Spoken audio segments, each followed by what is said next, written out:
Rajaee Black. On December 11, 2021, Rajaee Black, a 44-year-old nurse anesthetist with a long record of domestic problems, decided to act on years of anger and resentment. What started as a private conflict between him and his former partner, Tara LeBang, quickly turned into something public and deadly. That afternoon, Black went to a house on Marshall Street in Baltimore's Federal Hill neighborhood. Inside was his former girlfriend, 41-year-old Tara. He forced his way into her apartment and shot her in the head, killing her on the spot. But he didn't stop there. Black walked to his BMW X3 and drove away. In the back seat were his two small children, just 4 and 5 years old. They had no idea what their father had just done. With them still in the car, he drove about half an hour to Columbia, Maryland, heading to an apartment complex on Edenbrook Drive where his ex-wife, Wendy Natalie Black, lived. Instead of going inside, Rajaee stopped at her door and pulled out his phone. He opened Facebook Live. For about 30 seconds, anyone watching saw a man who had completely checked out from reality. Looking into the camera, he calmly admitted what he had just done. "Anyway, I just did something crazy, man. I just shot my ex-girlfriend in the head, yo. Felt like a dream. I never thought I would be that guy." Anyway, I just did something crazy, man. I just shot my ex-girlfriend in the head, yo. Felt like a dream. Like, I never thought I would be that guy. I can't go to prison, so... He went on to talk about a bitter custody fight that had been going on since 2018. He claimed he had been falsely accused of molesting his children and said the accusations had ruined his life. He told viewers he had no family left and nothing to live for. Then he made it clear what was coming next. He blamed his ex-wife for his depression and said, plainly, that she was next. After that, he said, he planned to kill himself too. Still filming, Rajaee opened the apartment door. His voice stayed cold and flat. "Oh, here's my ex-wife right now," he said. He turned the camera toward the doorway, rushed forward and added, "Today's the day." Then the video ended. This outcome didn't come out of nowhere. Wendy Black had warned the system for years. Court records show she asked for multiple protective orders. In one handwritten statement to a judge, she said she was terrified, that she didn't know what Rajaee was capable of, and that she feared for her life and her daughter's safety. Including her handwritten pleas to the court for protection. Quote, "I am terrified because I do not know what he is capable of doing to me and the girls. I do not feel we are safe." Every request was denied. When Howard County Police arrived, they found both Rajaee and Wendy Black dead in the apartment vestibule. Not long after the second shooting, police found the Blacks' 2 kids.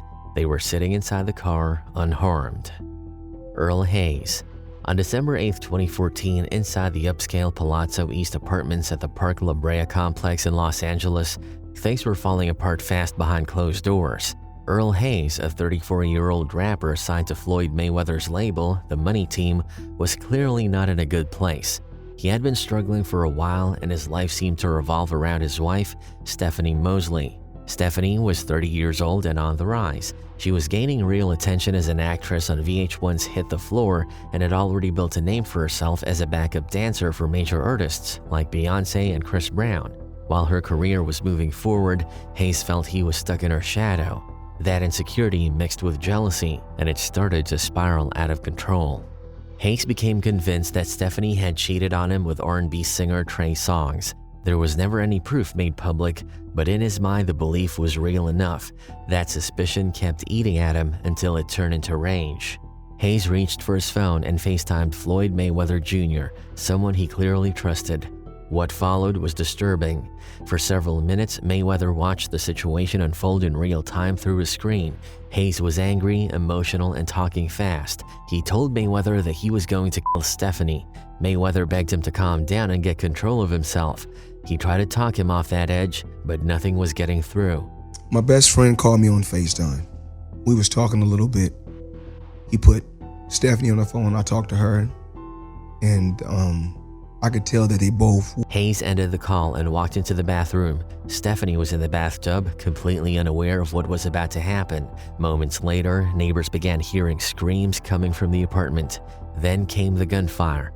Witnesses later said they heard multiple shots, with some estimating as many as 10 rounds. Police were called immediately, and SWAT teams flooded the building, treating it as an active shooter situation. Residents were told to shelter in place as officers tried to make sense of what was happening inside the apartment. When SWAT finally forced their way through the locked bedroom door, the scene inside was grim. Stephanie Mosley was found dead in the bathtub. Nearby, Earl Hayes was also dead from a gunshot wound he had inflicted on himself. And he said, there's something else you don't know. And I was like, huh? And then he reached down and put out a gun. I said, man, what are you doing with that gun? He started shooting, then he... Billy Bennett Adams III. On January 27, 2023, Billy Bennett Adams III, a 25-year-old local rapper who went by the name Ace NH, stood in a Hillsborough County courtroom waiting on a verdict that could have ended his life as he knew it. He was on trial for 2 counts of first-degree murder tied to a 2020 shooting in Lutz, Florida. Prosecutors said Adams had gunned down Trevin Albury and Daniel Thompson inside a makeshift recording studio. Adams told the jury it was self-defense, claiming the men tried to rob him and that he feared he wouldn't make it out alive. After only 4 hours of deliberation, the jury agreed with him. Adams was found not guilty on all counts. Just like that, he walked out of the courthouse a free man.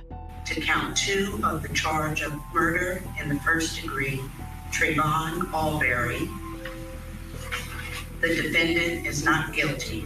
For many, it would have been a wake-up call. For Adams, it turned into something else entirely.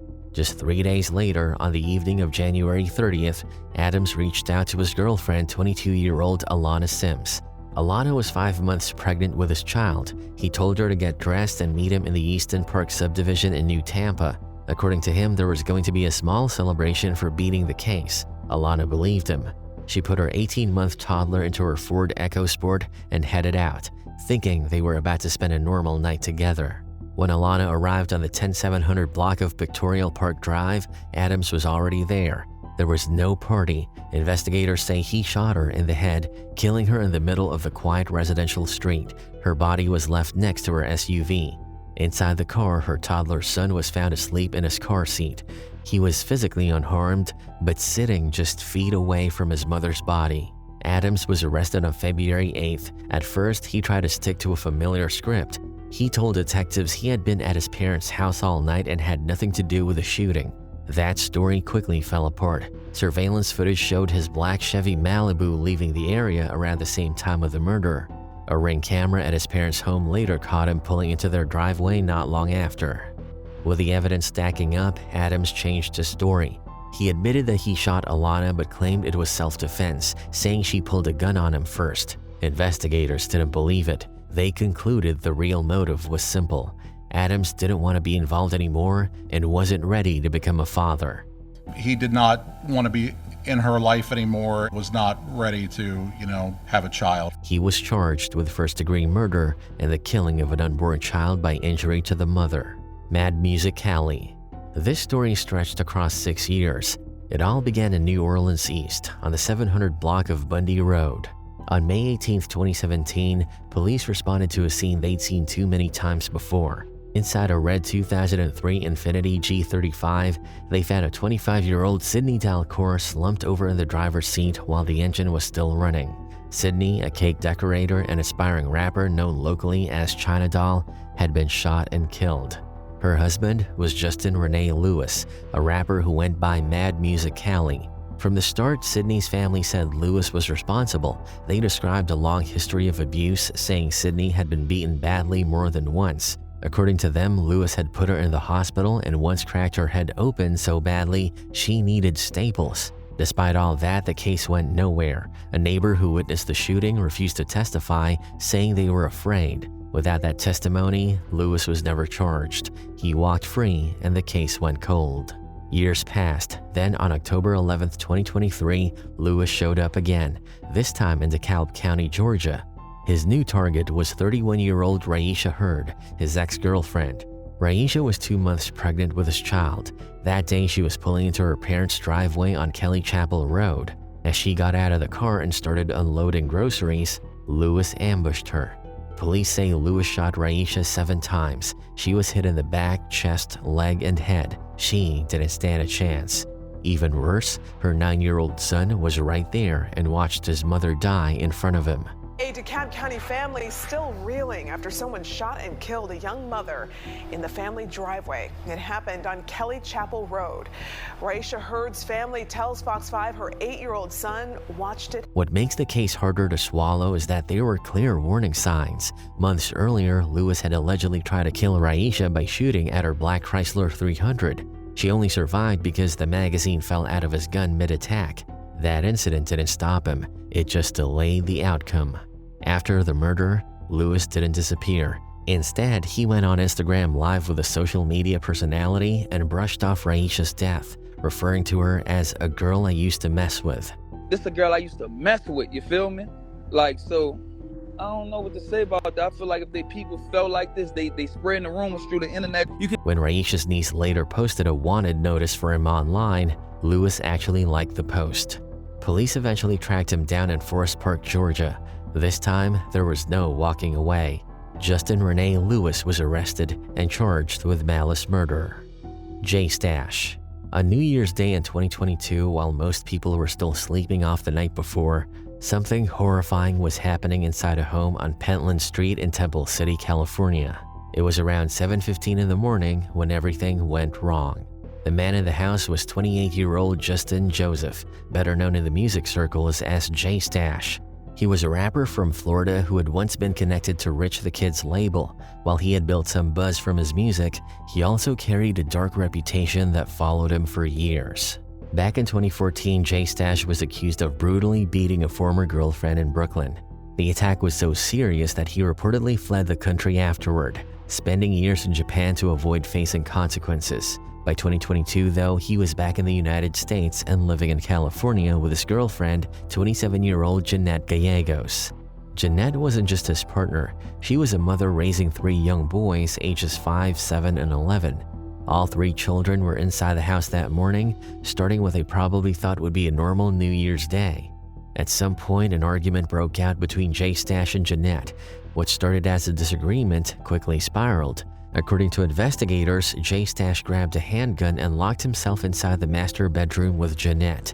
Outside the door, her 3 sons stood helpless, knocking and calling out, trying to figure out what was happening to their mom. Inside that room, J Stash shot Jeanette multiple times. The violence happened while her children were just feet away, unable to do anything to stop it. The situation only became more heartbreaking afterward. The 11-year-old boy, realizing something was terribly wrong, called 911. When deputies from the Los Angeles County Sheriff's Department arrived at the house, the scene was already over. They found J Stash dead from a gunshot wound he had inflicted on himself. Jeanette was also found dead nearby. Investigating a shooting out in Temple City that left a man and a woman dead. Now, this happened just after 7 this morning out along Pentland Street. When deputies got there, they found the woman shot multiple times and a man who had been shot in the head. The 3 boys were physically unharmed, but the trauma was undeniable. They were later removed from the home and placed into care. Supa Emcee.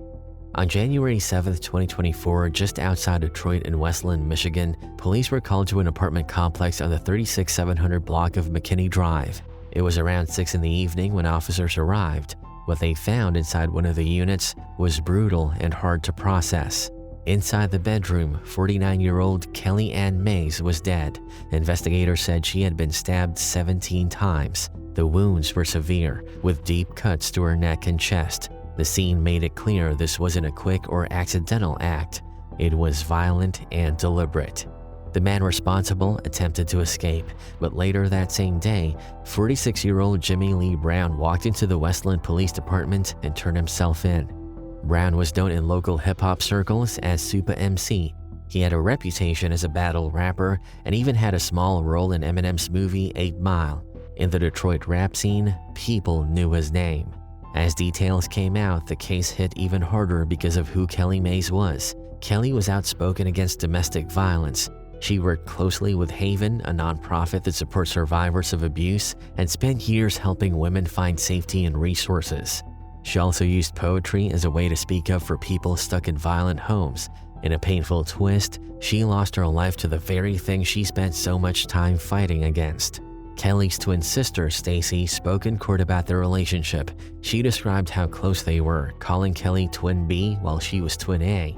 They were born just 3 minutes apart and shared a deep bond that lasted their entire lives. Losing her sister felt cruel and senseless, given Kelly's work and passion. Brown's defense focused on his mental state. In 2020, he had survived a serious car crash that left him in a coma with a traumatic brain injury. When he woke up, he claimed he didn't recognize his own wife and had to relearn basic parts of his life. Local news outlets had even covered his recovery, calling it a miracle and highlighting his return to music not long before the killing. None of that changed the outcome. The number and severity of the stab wounds spoke louder than any explanation. Brown pleaded guilty to second-degree murder and was sentenced to between 18 and 40 years in prison. Russell Neal. On July 2, 2014 in Houston, Texas, a man walked into the Harris County Sheriff's Office on Clay Road. To the deputies working the desk, he didn't stand out at first. He looked calm, almost empty. But to the fans of 90s R&B, he was recognizable. This was Russell Neal, better known as Cool Russ, a member of the hit group High Five. This evening, we have learned the man accused in that killing was once part of a popular R&B group. That day, Neal stepped up to the counter, looked an officer straight in the eye, and spoke in a flat voice. "My wife is dead. I need a lawyer." No emotion at all. After saying that, he stopped talking completely. The room went quiet. Deputies immediately rushed to the apartment Neal shared with his girlfriend, 24-year-old Catherine Martinez. Catherine, who went by the name Brasilia, was a fitness model and an aspiring boxer. She was young, driven, and focused on building a future for herself and her kids. When officers forced their way inside the apartment, they were met with a horrifying scene. Catherine was found dead under a blanket. Detectives later described the attack as extreme, even by their standards. She had been stabbed multiple times and beaten so badly that her injuries were difficult to recognize. The most disturbing part of the case involved the couple's children. Neal and Catherine had 2 young sons, just 3 and 5 years old. During the attack, the boys were locked inside another room, only feet away from where their mother was being killed. According to Catherine's sister, one of the children later said he noticed red stains on his father's shoes. When the boy asked what it was, Russell allegedly told him it was just ketchup. As investigators dug deeper, they uncovered a troubling pattern in the relationship. Catherine was the main provider, supporting the household while trying to build her career. Neal, whose music fame had faded, was reportedly controlling and jealous. At one point, he was allegedly charging Catherine $40 to babysit his own children so she could go to work. There was also a dark family history. 6 years earlier, Russell's younger brother, Ronald Neal, had shot and killed his own wife in Arlington, Texas. Violence, it seemed, wasn't new to the family. As for Russell Neal, the case never reached a normal conclusion. After his arrest, his behavior became erratic. He began claiming his name was Jesus Christ and refused to respond when addressed as Russell Neal.